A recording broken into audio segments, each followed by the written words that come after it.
On the night of October 14th, the most dangerous aircraft at Forward Operating Base Kestrel wasn't the one being prepped for battle. It was the one nobody thought would ever fly again. The A-10 Thunderbolt sat at the far end of the runway under a sheet of camouflage netting, its paint stripped by wind and sand, its cockpit dark, its engines cold. From a distance, it looked like wreckage, something left behind by a previous version of this war that had moved on without it. In the harsh economy of a forward operating base, running on short supplies and shorter time, the aircraft had become invisible. A piece of furniture nobody sat in anymore. But she saw it. She always saw it. Captain Nora Holt sat on a wooden crate at the edge of the runway, far enough from the generator lights that her face was mostly shadow. She wasn't on watch. She wasn't assigned to anything at this hour. She was sitting the way people sit when sleep isn't coming, and the pretense of trying it has worn through. Her elbows rested on her knees. Her hands were loose between them. In her right hand, she held a dog tag by its chain, letting it turn slowly in the desert air, catching nothing, reflecting nothing. Captain Elliot Holt, United States Air Force.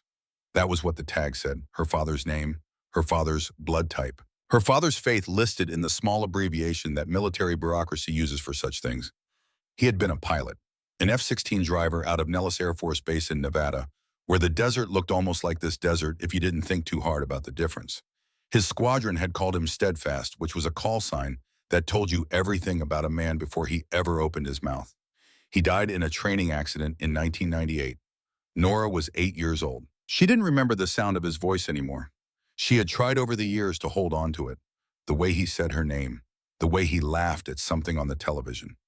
All of it was gone, now replaced by photographs and other people's stories, and the one sentence he had written in a letter given to her mother to be opened if he didn't come home one day. She had memorized it before she was 12. The bird doesn't care who's flying it, only whether you can. She had carried those words into every cockpit she had ever sat in. Confidence is something you feel. Those words were something else. They were architecture. She closed her fist around the tag, tucked it back under her collar against her sternum, and let it settle there the way it always settled, warm and specific and present. The radio on the wall behind her crackled. Radios crackled all night at FOB Kestrel. She had learned to filter it out months ago, the way you filter out the generator and the wind and the particular rhythm of a place you have lived in long enough that its sounds become furniture. But then the voice came through clearly with the cadence of something that was not routine. All personnel to the command post. All personnel to the command post. Immediately. The word immediately was never routine. She stood unfolding herself from the crate. She looked at the A-10 one more time. The camouflage netting moved slightly in the desert wind like something breathing. Then she walked toward the light. The command post was a concrete room with low ceilings and too many people in it. Fluorescent tubes buzzed overhead, throwing flat light over everything. Maps were taped to the walls at crooked angles. A radio console ran the length of one side. The air carried the smell of sweat and gun oil, and the kind of fear men bring back from places they barely escaped. They came through the gate in ones and twos, and then in a broken cluster, and they looked like men who had survived something they hadn't expected to survive. The SEAL team under Commander Garrett Rains. 12 operators had gone out, 9 came back on their feet. 2 more were helped through the door by their teammates, one with a field dressing wrapped high on his thigh, the other with his left arm immobilized against his chest. The man at the rear of the group was carrying a rifle that wasn't his. Rains came in last. He was 42 years old, and he had the kind of face that combat ages past its years, all deep lines and deliberate stillness. His uniform was streaked with dirt and something darker. His eyes moved across the room, once fast and thorough, settling nowhere for long. He didn't sit down. Nobody sat down. Nora stood near the back wall, partly in the shadow of a filing cabinet. She had seen men come back before. She knew what an extraction gone wrong looked like. She knew the way soldiers hold their bodies when they have spent everything they have and are still upright only because sitting down isn't an option yet. This looked worse than most.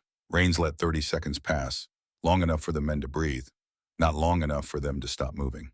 The mission failed, he said. Enemy contact was heavier than anticipated and better organized than any intelligence suggested.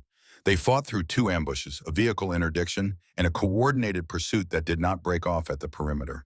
The base is now the primary target. Enemy forces are regrouping approximately 4 kilometers northeast. Based on movement patterns, they have 90 minutes, maybe less.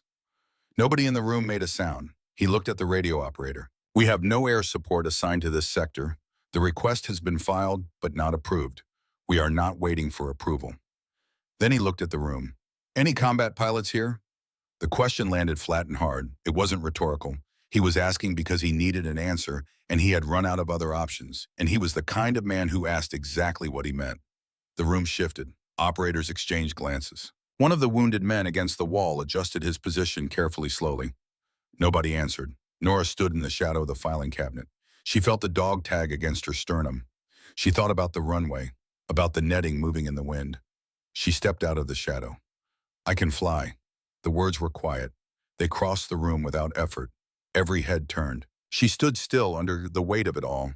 Those eyes arriving at once like a wave that had been traveling a long distance and finally made landfall. She wasn't dressed like them. She didn't have the layered weight of combat kit. She was in standard duty fatigues, stained with grease along one forearm from a hydraulic seal she'd been working on 2 days ago. Her sleeves were rolled to the elbow. Her hair was pulled back tight. On her shoulder, an Air Force patch faded by desert sun to something softer than it started. She looked, someone would say later, like someone who fixed things, not someone who flew them. Master Chief Brent Calder was the first to speak. He was 39 years old, broad through the shoulders, with a jaw that looked assembled from spare parts, and eyes that had seen enough of the world to stop being surprised by most of it. He had a reputation in the team for directness that stopped just short of cruelty, and he wore it as a kind of professional standard. He looked at Nora for a long moment.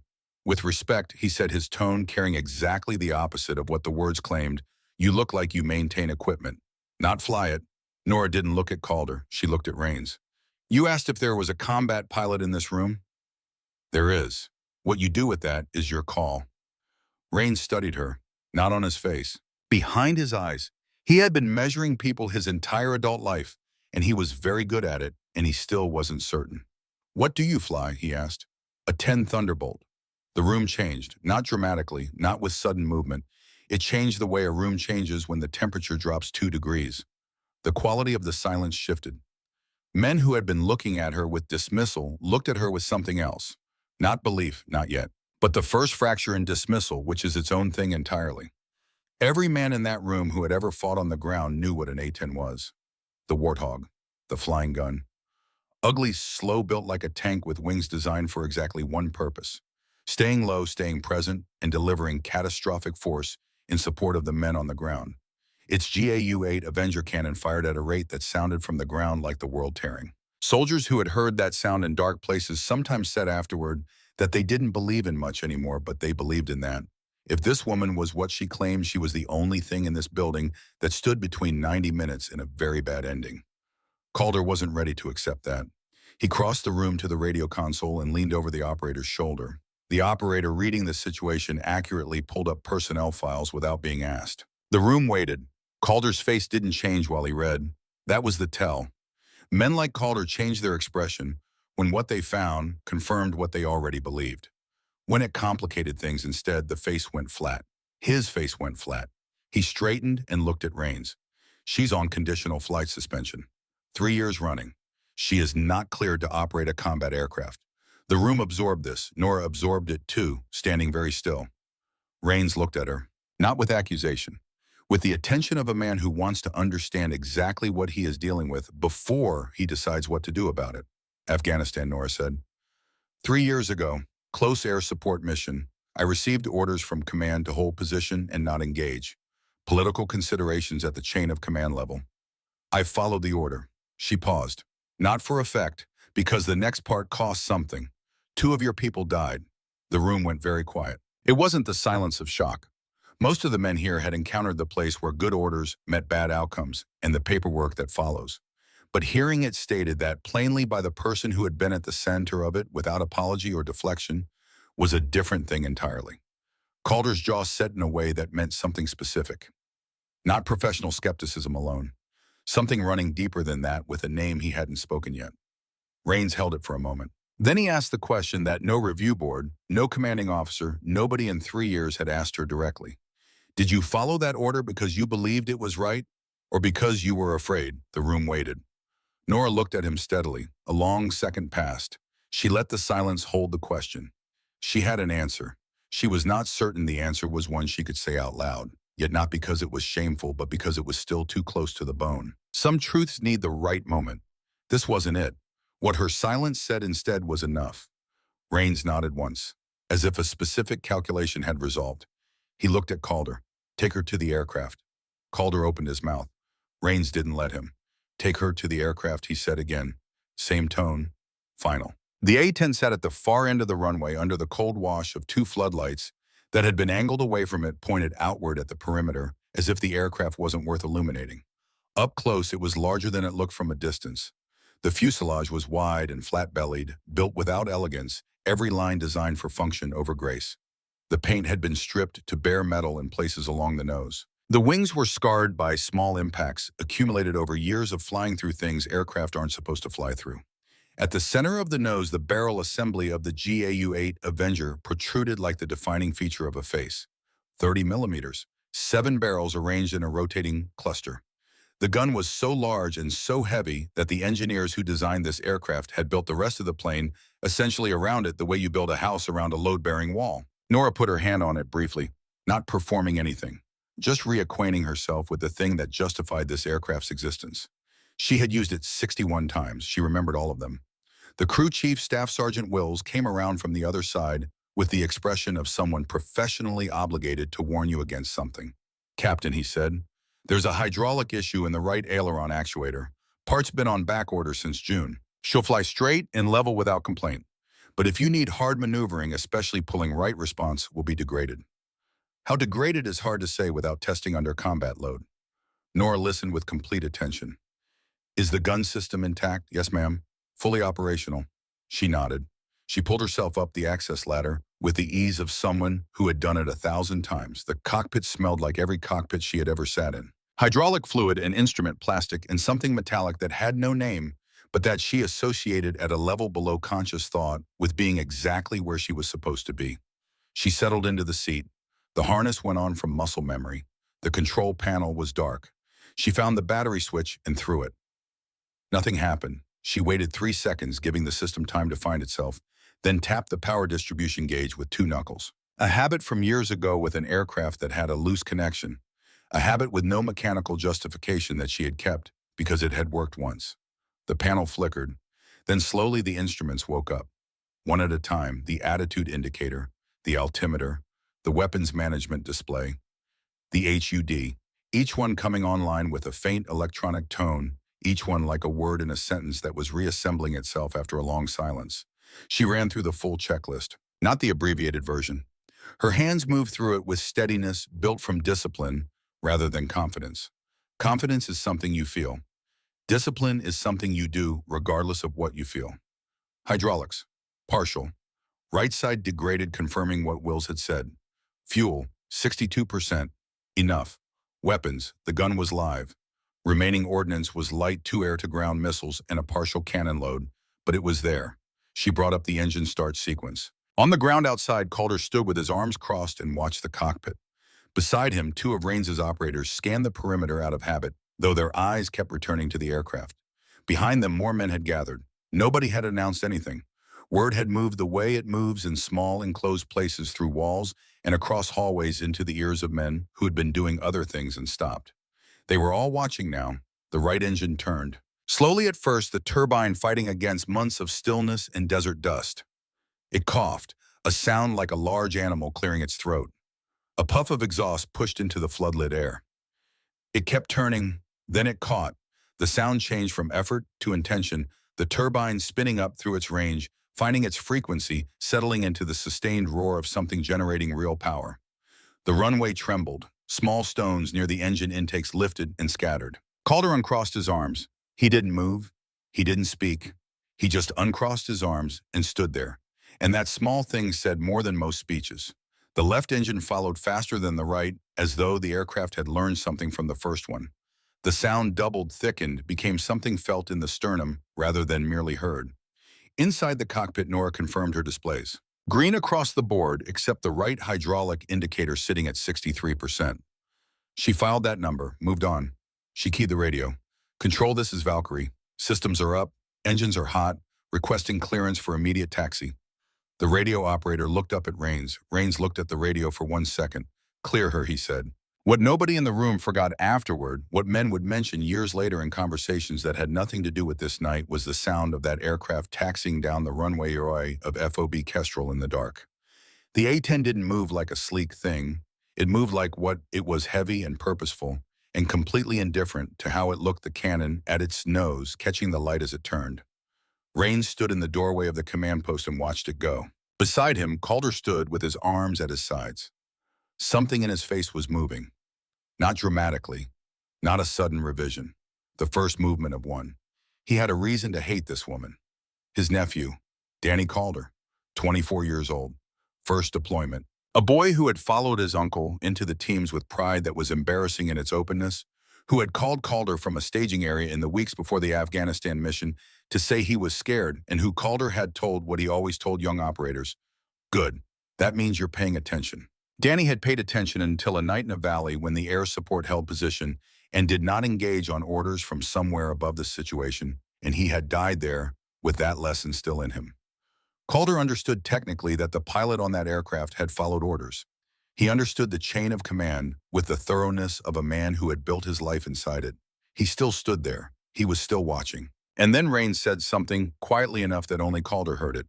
"She's been here 8 months. She requested this assignment. You know why?" Calder said nothing. "Because this is where Danny was based," Rains said. "She knew whose base this was. She came here anyway." The A-10 reached the end of the runway and the engines ran up to takeoff power. The sound was tremendous, filling the desert, bouncing off the concrete walls. Sand lifted in sheets around the exhaust. Calder's jaw moved once. Inside the cockpit in the dark, in the noise and sustained vibration of 2 engines at full power, Nora placed her hand flat on the instrument panel for 1 second. Not checking anything, just touching it. Then she felt the dog tag settle against her sternum with each breath, and she pushed the throttle forward. The Warthog accelerated down the runway with a sound like judgment, and every man watching felt it in their bones. The wheels lifted. The nose came up. The aircraft climbed into the desert night with a defiance that seemed almost personal, as if something that had been told it couldn't had decided otherwise. Rains watched until the running lights disappeared over the ridgeline. Then he turned back inside. Somewhere in the dark beyond the mountains, 9 men were waiting for someone to answer a call they had nearly stopped expecting anyone to answer. The answer was already airborne. The valley was a wound in the earth. From altitude, it looked almost abstract, a dark gash between 2 ridgelines, the kind of terrain that appears on maps as a simple contour line and means nothing until you are inside it. Then it means everything. The walls close in, the angles tighten, the shadows multiply. The places where men hide become indistinguishable from the places where men die. Nora had flown over 100 valleys like this one. She had learned to read them the way a sailor reads water. The shape of the high ground. The choke points. The places where vehicles couldn't go, and therefore where fighters on foot would be concentrated. The places where a weapon system could be concealed and pointed upward at something slow and low. She read this one in the first 30 seconds. Then she found Ferris. His radio signal was weak and breaking up the transmission of a man pressed against rock with electronics that had been through more than electronics are designed for. But the position marker came through clearly on her moving map display. A blue diamond in the lower third of the valley surrounded by heat signatures that her targeting system was already categorizing with the dispassionate efficiency of a machine that doesn't experience what it measures. "Valkyrie, this is Hammer 2. Please tell me." "That's you I'm hearing." Lieutenant Colton Ferris, 31 years old. She didn't know that yet. What she knew in that moment was the sound of a young man's voice after hours of fighting with his options nearly gone when something appears on the horizon that might change the calculation. She had spent years learning how to be that thing. "Hammer 2. This is Valkyrie. I have you on scope. Mark with smoke on my call." A pause, then copy that. "Standing by." And something else quieter, not quite into the radio, meant for the men around him. "She's here." She came in from the south on the first run, low and fast, the A-10 dropping below the western ridgeline and using terrain as cover for as long as she could before exposing herself to the valley floor. 260 knots, 400 feet above ground level. At that altitude, the world moves past very quickly, and there is very little margin for error, and the only thing that exists is the task in front of you. "Pop smoke," she said. A red plume rose from behind a cluster of boulders. She had the mark instantly. Her targeting reticle was already moving, finding the concentrations of enemy activity, bracketing Ferris's position on 3 sides. She selected the nearest cluster. Fighters around two technical trucks at the valley floor 400 meters northeast of the smoke. She squeezed the trigger.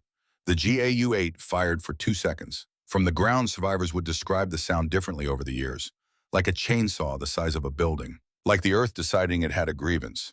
There is no adequate description. There is only the result. The technical trucks stopped existing. She pulled up hard, feeling the right aileron respond with the slight delay Wills had warned her about.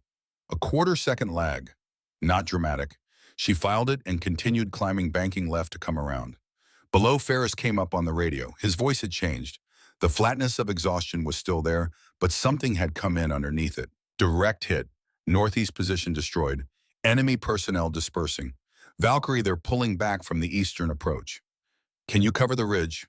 She was already moving. The second run came from the north, across the grain of the valley. She was exposed for longer, but had a better angle on the fighters who had moved to the eastern ridge. They were fast. Whoever was directing them had responded to the first strike, immediately pulling men off the floor and pushing them to high ground where they had cover and elevation. That bothered her. She ran the second gun pass, another 2 seconds. The ridge position came apart in secondary explosions that told her she had hit a staged ammunition cache. She climbed west, the aircraft shuddering slightly, crossing a thermal off-heated rock, and ran her eyes across the displays. 2 runs, 2 good strikes. Ferris's position had breathing room for the first time in hours, but something was wrong. She couldn't name it immediately. She had learned to trust the feeling before the articulation, the way pilots learn to trust the aircraft before they can read the instruments that confirm what they sense. Something about how the enemy was moving, the speed and coherence of their response. She came around for a third run and watched the heat signatures on her targeting display as she approached. And there it was, that they were dispersing in a pattern, not fleeing, not scattering the way untrained fighters scatter when something terrifying arrives from the sky. Moving to pre-planned positions in a specific geometric arrangement.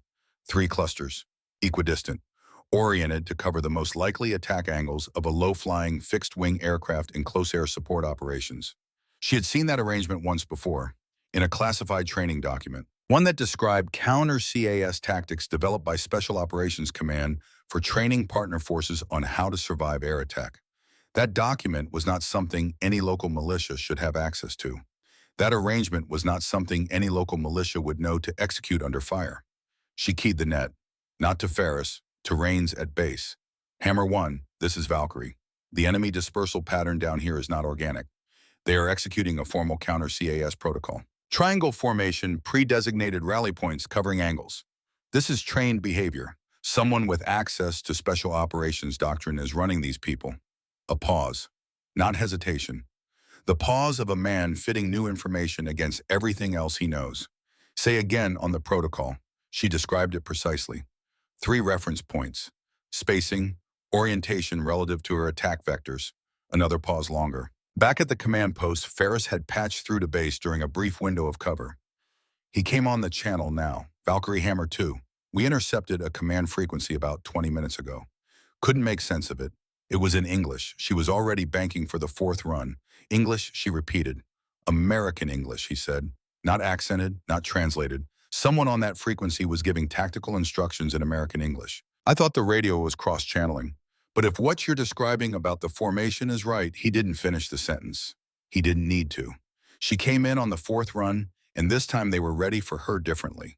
The gun positions had repositioned and opened up earlier than she expected, coordinated from 2 directions to create overlapping fields that forced her to break off the run before completing her targeting solution. First time she had broken off a run. She climbed back out and assessed her fuel and ammunition. Below, Ferris was moving his men. The blue diamond shifted on her display cautiously in short bounds toward the northern quarter that would eventually, if it stayed open, lead toward an extraction point. It wasn't open yet. 2 more gun positions between his location and the corridor mouth. She needed 3 more clean runs. She came around again. The manpad came from the eastern ridge. She saw the launch signature before the audio warning, a brief bloom of heat against the thermal background of the rock, and then the missile was airborne and accelerating. She broke right. Hard. The aileron responded and then hesitated, the quarter-second delay stretching to half a second, the aircraft not going where she asked it with the urgency she needed. She fired flares. 6 ejected in a tight spread as she rolled and pushed the nose down, trading altitude for angular rate putting distance between the missile's guidance solution and her position. The missile tracked the flares. It went wide, detonated 200 meters behind and above her, the shockwave arriving as a sharp concussion the aircraft absorbed without structural complaint. She leveled off and checked her systems. Right aileron hydraulic indicator 41%. It had been 63 at takeoff. She looked at that number for 1 second. Then she moved on. Hammer 2 Valkyrie. Still on station. Give me your status. 2 men down walking wounded ambulatory. We've got cover behind the boulder field at grid Echo 7. North quarter blocked by a gun position on the high ground. If that position is still there when we move, we're going to have a very bad time. Give me 90 seconds, she said. She was already lining up. The gun position on the high ground was dug in, prepared overhead, cover the kind of thing you build when you know you'll be there a while. She came in at a different angle using the western ridge shadow to break up her profile, and she was closer to the rock than she should have been. She chose not to calculate the wingtip clearance. The position was in her reticle for 3 seconds. She fired. The position was no longer a concern. She pulled up, and the right aileron hesitated again a full second this time, and she used opposite rudder to finish the roll. The aircraft felt different than it had 3 minutes ago. Not dramatically, but enough to notice. Enough to matter. She didn't key the radio about it. Ferris came up north corridor is clear, initiating movement. Valkyrie, are you still up there? Still here, she said. Move fast. I'll cover the ridge. At the command post, Rains stood over the radio console with the stillness of a man who has identified a problem and is working through what it means. Beside him, Calder had pulled up archived personnel files, the kind that exist in systems that most people can't reach, but that a Master Chief with the right clearance and enough operational history can navigate when he needs to. The name he was looking for was Wade Stroud. He had served in the same operational theater as Stroud during a period when the special operations community was small enough that everyone knew everyone, at least by reputation. Stroud had been Delta Force, a colonel, the kind of officer who appeared in briefings as a reference point for how things should be done. Systematic, doctrinally precise, thorough in a way that made other thorough men feel approximate. The kind of man who could design a counter-CAS protocol and teach it effectively because he understood both the threat and the response at a level most people never reached. He had been listed as missing in action in 2019 following an operation documented in official records only by region. The investigation had gone nowhere definitive. The file had been closed without resolution. Calder read it once. Closed the laptop. He looked at Rains. Rains was already looking at him. I know, Rains said. Then the radio changed, not on Ferris's frequency or the command net, a frequency that had been part of standard special operations communication architecture 5 years ago and had since been rotated out of active use, the kind of frequency a man would know if he had been inside the system long enough. The voice was American, calm and precise and carrying the slight register of someone who knows something you don't. Garrett, the voice said. It's been a while. The room went still. Rains reached across the operator and keyed the channel himself. Wade, he said. His voice was completely level. I wondered when you'd figure it out, the voice said. Your pilot is good, better than I expected given what I knew about the bird's condition. But Garrett, I've read every CAS protocol this community has produced in the last 15 years. She's running out of angles. And that aircraft has a hydraulic problem she hasn't told you about. Rains said nothing. Right aileron actuator, Stroud continued. My source in your maintenance records was very thorough. Every time she pulls a hard right, it degrades a little more. By now, she's probably under 40%. Less if she's had to maneuver aggressively. Rains looked at Calder. Calder was already picking up a secondary radio. She's still flying, Rains said into the channel. Whatever you've positioned out there, it isn't enough. I have 3 mobile manpad teams on the northern ridgeline, Stroud said. Positioned since before your people arrived in the valley. I didn't activate them early because I didn't need to. I'm activating them now because your team is about to move for the northern corridor.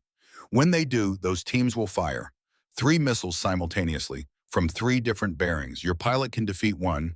She can defeat 2 if she's exceptional. She cannot defeat 3 from 3 directions with a degraded control surface.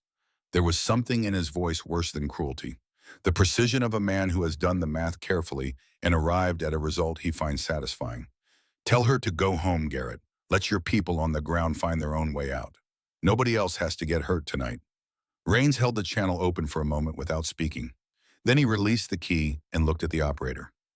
Get me Valkyrie. In the cockpit, Nora was on her 6th run covering Ferris's movement. She was watching the heat signatures on the valley floor, and the ridgelines simultaneously managing her remaining ammunition against the distance Ferris still had to cover when the radio broke in. Valkyrie, this is Hammer 1. What is your current hydraulic status? Right aileron? She looked at the indicator, 37%.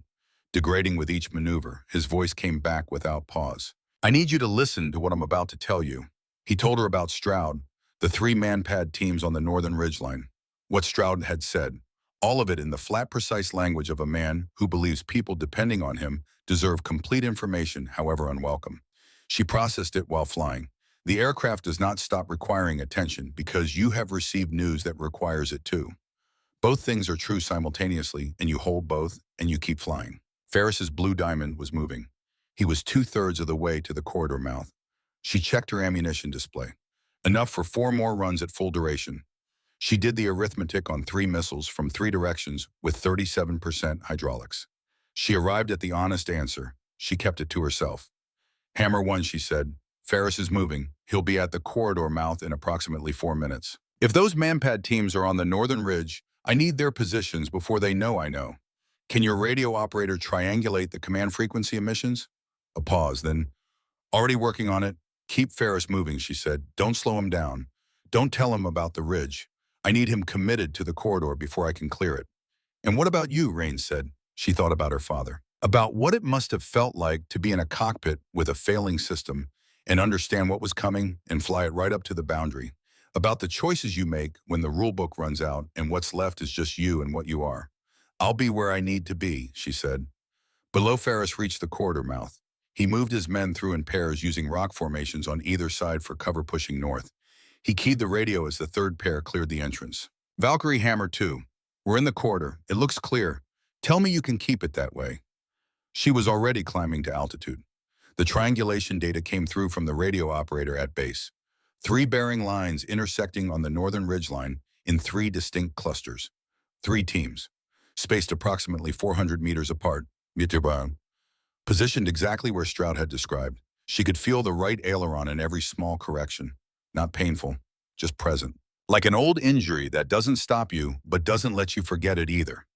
She thought about her options.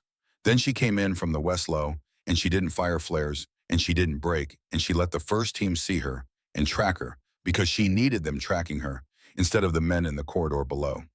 She waited until the launch signature bloomed on her threat display, then broke hard left using the left aileron, which was fully functional, firing flares as she went. The missile tracked the flares and detonated harmlessly. The second team launched. She had been expecting it. She was already repositioning low and north of the second team, and she crossed the ridgeline, briefly inverted the canyon visible, where the sky should be firing the cannon through the team's position as she passed over them, then rolling upright and continuing east. The second missile had no pilot to track. It went ballistic and detonated against the ridge wall. She was breathing hard now. The kind of breathing that follows a demand for everything you have when you still need more. Third team, she knew their position, she knew the angle required, she knew it meant a hard right turn, and she knew what 37% means when you need full deflection in a combat maneuver. She set up anyway. She came around from the north, the only angle that worked, which was also the angle requiring the hard right pull, and she felt the aircraft begin responding and then felt the lag extending. 1 second, a second and a half, the aircraft doing something that wasn't quite what she asked, and she added opposite rudder and held the nose on the target, and the aileron found enough residual pressure to finish what she had started, and the reticle crossed the position. She fired. The third position erupted. She climbed out, both hands working the aircraft, responding sluggishly on the right side, but responding. The hydraulic indicator read 22%. She looked at that number and looked away from it and continued flying. Hammer 2, Valkyrie. Northern ridge positions are cleared. How many in the corridor? 7 out of 9 Ferris came back. 2 more coming. 60 seconds. On the command frequency, Stroud's voice returned, less measured now. Impressive, he said, but you know what you just did to that hydraulic system? Rains keyed the channel, his voice unchanged from 20 minutes ago, as if nothing between then and now had altered the terms of anything. You're done, Wade. Pull your people back. A pause, then something that might have been a laugh and might have been something else. We'll see about that. The channel went quiet. Below, the last 2 members of Ferris's team cleared the corridor mouth. The blue diamond stopped moving, and then the cluster of contacts began moving north toward extraction, toward the open desert and the 2 kilometers of ground between the valley and survival. The extraction helicopter appeared on her scope, holding position 2 kilometers north of the landing zone, circling slowly, waiting for its call. Ferris keyed the radio. All personnel through the corridor. Valkyrie, we are moving to extraction. You bought us the path, she heard it. She looked at her fuel gauge, 31%. She looked at the hydraulic indicator, 22% and dropping. She ran the landing problem for the 3rd time with the same variables she had been carrying for the last 20 minutes. Airspeed at threshold, touchdown point relative to runway length, braking on a surface she had used exactly once months ago in a different aircraft. The behavior of the right aileron on final approach when she would need precise corrections. The calculation produced a range of outcomes. At the favorable end, she landed long but within the runway. At the unfavorable end, the aircraft departed the runway surface at speed, and the outcome depended on what the runway ended in. There was no option that looked good. Only options that looked less bad than others. Hammer 1, this is Valkyrie, she said. I am declaring battle damage. 1 engine affected. Right aileron hydraulics at 22% and dropping. I am maintaining flight, but my landing parameters at Kestrel are significantly outside normal. Rains came back immediately, and his voice had shifted in the small way that voices shift when a man receives information he had hoped not to. Define significantly outside normal. At current aircraft state, landing at Kestrel is beyond acceptable parameters. I have approximately 1 approach. If it isn't within very tight margins, the outcome will be uncontrolled. The channel was quiet for a moment. Valkyrie Rains said, return to base. She looked at her moving map. 7 blue contacts moving north across open ground. 2 kilometers to the extraction point. No cover. The valley behind them with whatever Stroud still had positioned, and a man who planned everything carefully still unaccounted for on the ground. She looked at the hydraulic indicator, 22%. She thought about a 24-year-old who had called his uncle from a staging area and said he was scared, and who had been told that meant he was paying attention, and who had died in a valley because the air support held position. She keyed the radio. Still flying, she said. Then she turned back toward the valley. Below her, Ferris and his men moved north across the open desert under the stars, and above them, the sound of the A-10's remaining engine was the only thing between them and everything still active in the dark. It was not a comfortable sound. It was not reassuring in the way that familiar voices are reassuring. But it was there. For the men moving across that ground, there was nothing more important than that. The desert at this hour had a particular silence between sounds. Between the engine noise and the radio transmissions and the distant intermittent crack of small arms that hadn't fully stopped, there were gaps. Brief ones. A second, sometimes 2. In those gaps, the desert asserted itself, the wind across the sand, the cooling metal, the immense indifferent quiet of a landscape that had been here long before this war and would be here long after every trace of it was gone. Nora heard those gaps. She heard them as evidence of something still functioning, something not yet finished. She had 22% hydraulic pressure on the right aileron 1 operating engine, and fuel she was calculating in units of time rather than distance.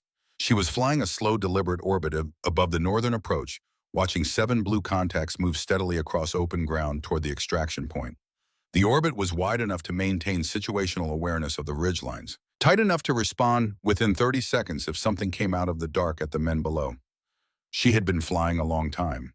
The professional machinery of her was functioning exactly as designed. Her hands were steady. Her instrument scan continued its practice rhythm. Underneath all of it, something else was doing its own kind of work, quieter, less precise, harder to instrument check. She thought about Stroud, not the voice on the radio, the man. The colonel who had understood the system so thoroughly that he could use that understanding as a weapon against the people who had built it. She had encountered this type before, not often, but enough to recognize the shape of it. A man who had converted expertise into betrayal so gradually that perhaps no single moment could be identified as the crossing.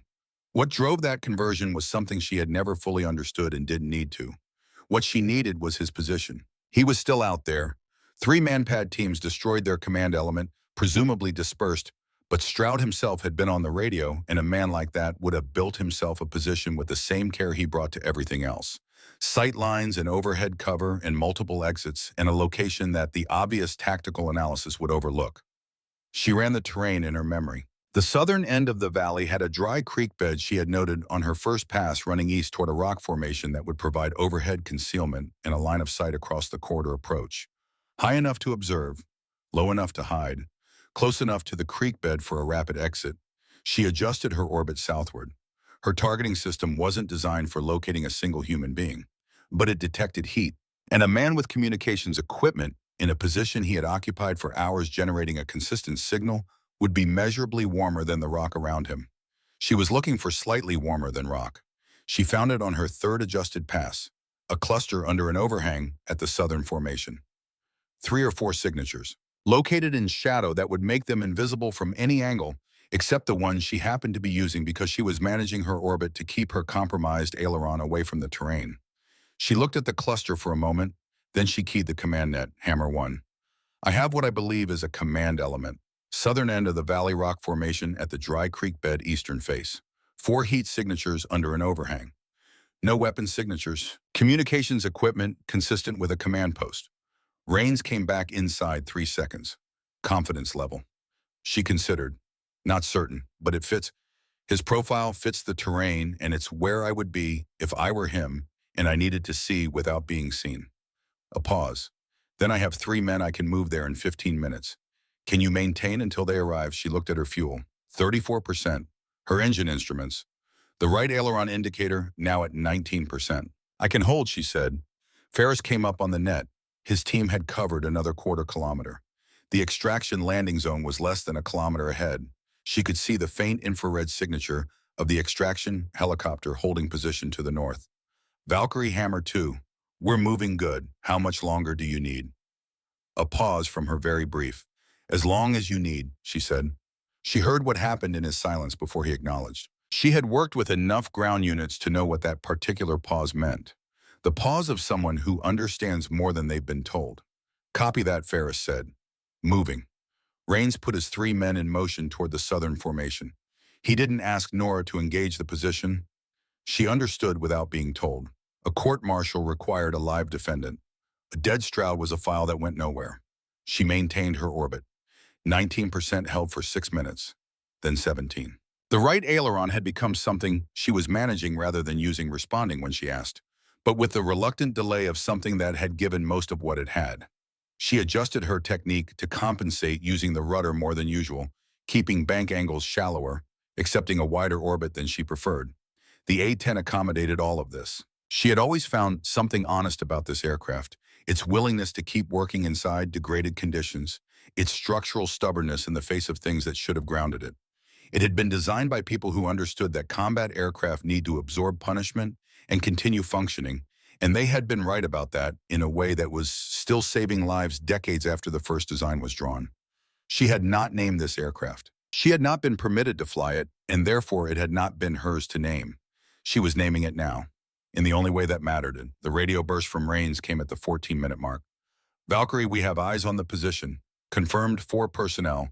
Command element configuration. We are moving to intercept. Stand by. She held the orbit and watched the southern formation on her display. Rains' 3-man element approaching from the west. The 4 signatures under the overhang, stationary attention directed north toward the corridor, where Ferris's team was still moving. Stroud had been meticulous about everything except this. He had concentrated his attention on the moving pieces of the battle and had stopped monitoring what he assumed was static. He had not accounted for Rains being able to divide his attention and still execute both tasks simultaneously. Rains' element covered the last 50 meters in darkness, and the figures under the overhang did not react until the weapon lights came on simultaneously, white and blinding, and then there was nowhere to move. 3 of the 4 raised their hands immediately. Stroud did not. He stood where he was and looked at the approaching men with the expression of someone reviewing a situation and finding it exactly as bad as anticipated. He had the bearing of a man who has run out of moves and knows it and is deciding how to hold himself for what comes next. Rains came through last. He and Stroud faced each other across a short distance in the dark, 2 men who had once operated on the same side of the same line and who now stood on opposite sides of a distance that could not be measured in meters. Stroud looked at him, then up briefly at the sound of the A-10 still orbiting above. You accounted for everything except the pilot, Rains said. Stroud said nothing for a moment. Then almost to himself, I underestimated the aircraft's condition. No, Rains said. You underestimated her. Stroud put his hands out. The restraints went on. He didn't speak again. She heard it on the radio, brief and professional, the sound of a situation being resolved without drama the way the best resolutions happen. Hammer 1 to all elements. We have Ghost, alive. Situation is contained. Below her, Ferris's team was at the landing zone. The extraction helicopter came off its holding orbit and began its approach, dropping toward the flat ground where 7 men knelt in a loose perimeter, rifles outward, maintaining discipline until the final moment. The helicopter touched down. The men loaded in pairs. She counted them by the contraction of the blue diamond on her display. 1, 2, she was watching the ridgelines. The valley was quiet. The fire she had started burned at various points, providing light she hadn't asked for. 3, 4, 5. She checked the fuel gauge, 28%, right aileron indicator 15%, 6, 7. Hammer 2 to Valkyrie, all personnel aboard. We are lifting. She watched the helicopter rise rotor wash, visible as a disturbance in the loose sand, and she watched it climb and turn north and accelerate away from the valley in a departure that maximized distance from the ridgelines as rapidly as possible. She orbited until it was beyond any threat that remained in the valley. Then she turned toward home. The flight back to FOB Kestrel was 11 minutes. She flew at 4,000 feet because that was the altitude where the single operating engine produced the best range per unit of fuel. She held her bank angles shallow and deliberate because at 15% hydraulic pressure on the right aileron, any sudden demand for authority on that side would be met with a delay she could no longer calculate in advance. She was thinking about the runway, 300 meters shorter than recommended for an A-10 under normal conditions on a calm day. She had known this since the day she arrived at FOB Kestrel. One of those constraints you file away not because you expect to need it, but because the discipline of noting limits is what keeps you inside them when it matters. She needed it now. She worked through the approach variables, airspeed at the threshold, touchdown point relative to available runway, braking performance on a surface she had used once months ago in a different aircraft, the behavior of the right aileron on final when she would need precise corrections for any drift, the possibility of the aileron providing no corrections at all. The calculation gave her a range. At the favorable end, she stopped with runway to spare. At the unfavorable end, the aircraft departed the pavement at speed. She thought about ejecting. The seat was good. She would survive. She would land in the desert near the base and people would come. The aircraft would not survive an ejection. It would go wherever the physics sent it and burn. She looked at the fuel gauge, 23%. She thought about the aircraft sitting under its camouflage netting for 4 months, about what it had done tonight with what it had left, about 7 men in a helicopter who were alive because of what it had done tonight with what it had left. She thought about her father, about what it means to fly something all the way to its honest end. She descended toward FOB Kestrel. The base appeared as a scatter of lights in the darkness, small and specific against the immensity of desert around it. She could see the runway outlined by its perimeter lights, a narrow, bright rectangle, shorter than she wanted it to be, exactly as short as she had calculated. Kestrel Control, this is Valkyrie, inbound for emergency landing, single engine. Right aileron at 15% hydraulic pressure. Request all emergency services to the runway and personnel cleared from the south end. The crash truck was already moving before she finished speaking.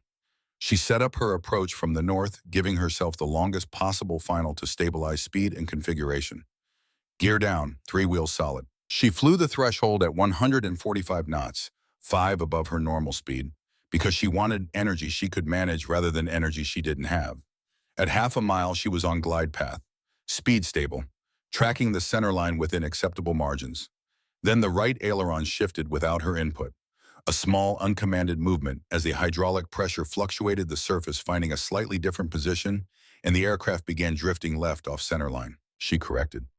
The aileron responded slowly, and she felt the asymmetry in a way that instruments can describe but cannot fully communicate, the aircraft telling her something through her hands and her feet that required interpretation rather than reading. At a quarter mile, she was slightly left of centerline. She corrected again. At the threshold, she was on centerline. Airspeed 143 knots, the ground rising toward her. She pulled back slightly to arrest the descent and felt the right aileron shift once more.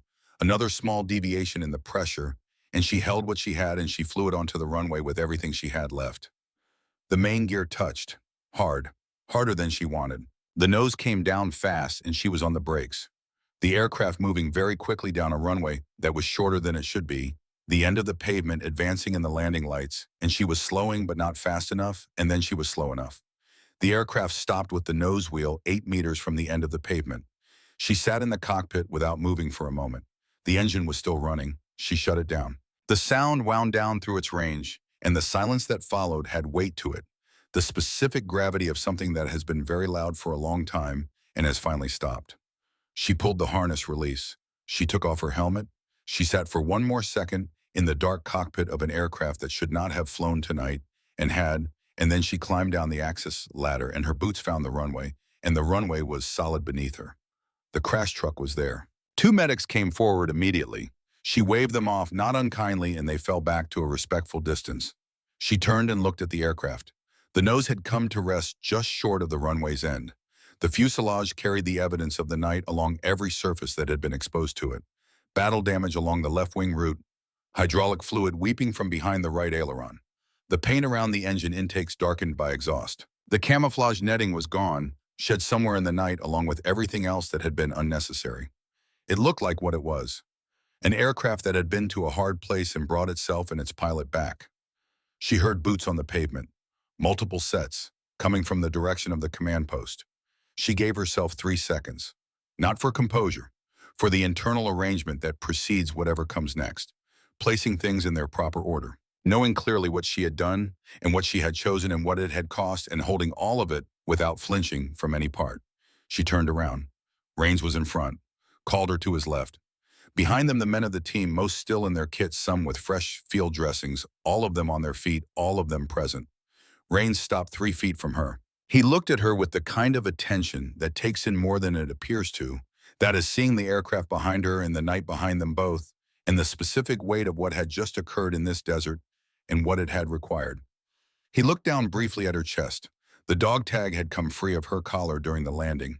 It hung outside her uniform, now catching the light from the crash truck. He could read the name from where he was standing. He read it. She saw him read it.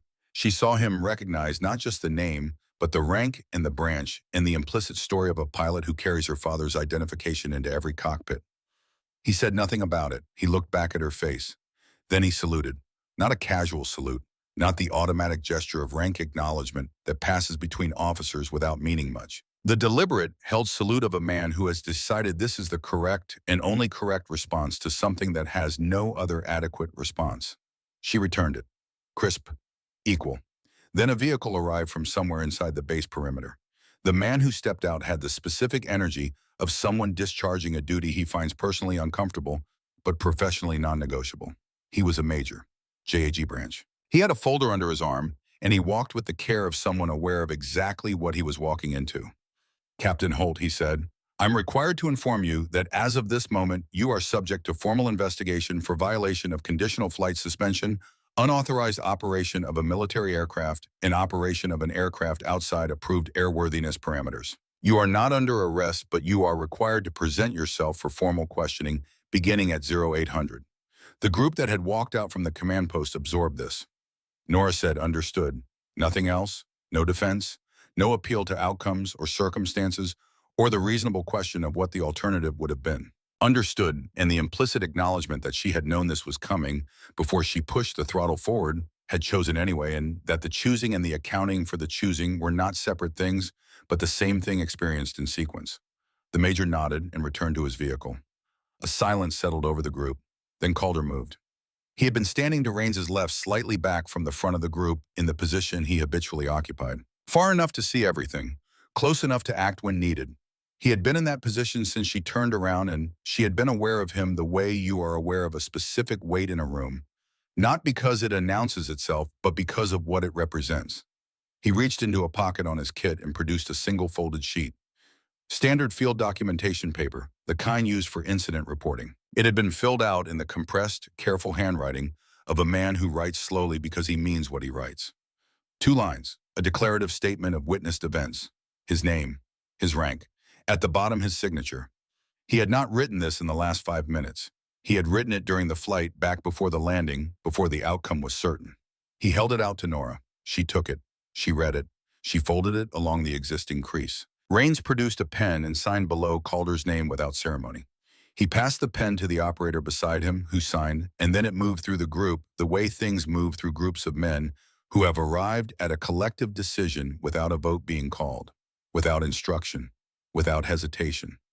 each man adding his name to the one document that existed, the one that had started with the signature of the man with the most reason not to sign it. No speeches, no ceremony. Just the sound of a pen moving across paper repeated until everyone who was going to sign had signed. She stood on the runway and received each one. The last man signed and stepped back. The group began to disperse back toward the command post, back toward the things that still needed doing, because there were always things still needing doing, and they were the people who did them. Rain stayed. They stood together on the runway for a while without speaking. The crash truck had backed off to a respectful distance. The desert around them was doing what deserts do, returning to the thing they are before and after everything else. He was looking at the aircraft. She was looking at the aircraft. After a while, he said, "Elliot Holt, F-16. Nellis." She didn't move. "I read the accident report a long time ago," he said. "It was used as a case study in a course on maintenance failure analysis. Single-point hydraulic failure in the primary flight control system. He kept flying for 4 minutes after the failure before it became unrecoverable. The report noted he kept the aircraft away from the residential area south of the base. He had sufficient altitude to eject. The investigators couldn't establish why he didn't." She looked at the dog tag resting against her uniform. "I can," she said. He looked at her. He would have known she said that if he ejected, the aircraft would go wherever the physics sent it. He had 4 minutes and he used them to put it where he wanted it to go. Rains absorbed this. He looked at the A-10 at the nose wheel resting 8 meters from the pavement's end. After a long moment, he said in the voice of someone who has thought about something carefully and found it worth saying he would have recognized tonight. She didn't answer. She didn't need to. At the far end of the runway, at the edge of the floodlit perimeter, Calder stood with his hands in his pockets and looked at the aircraft one more time. He had been the loudest voice in the room when she stood up and said 4 words. He had had his reasons. They were good reasons. They were his to carry, and he had carried them, and he would continue carrying them, because some things don't resolve cleanly. And a man who has lived long enough knows that clean resolutions are for people who haven't lost enough yet.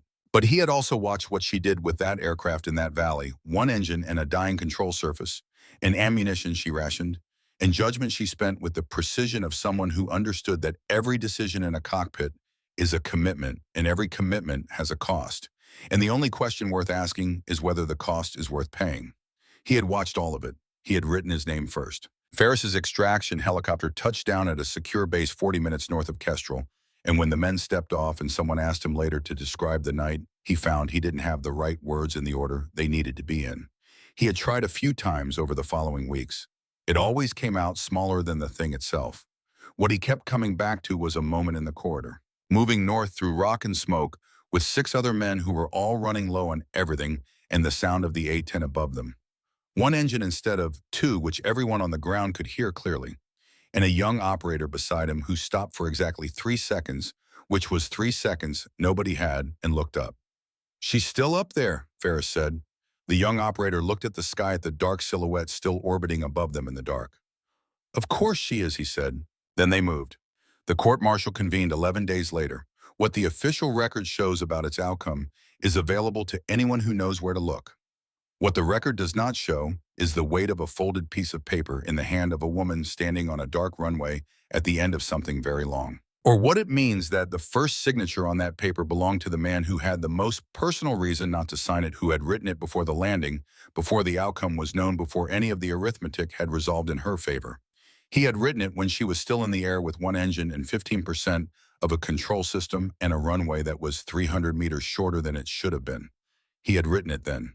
The desert wind moved across the runway, lifting sand and carrying it somewhere else, patient and indifferent, and entirely without judgment about what it carries or where it goes.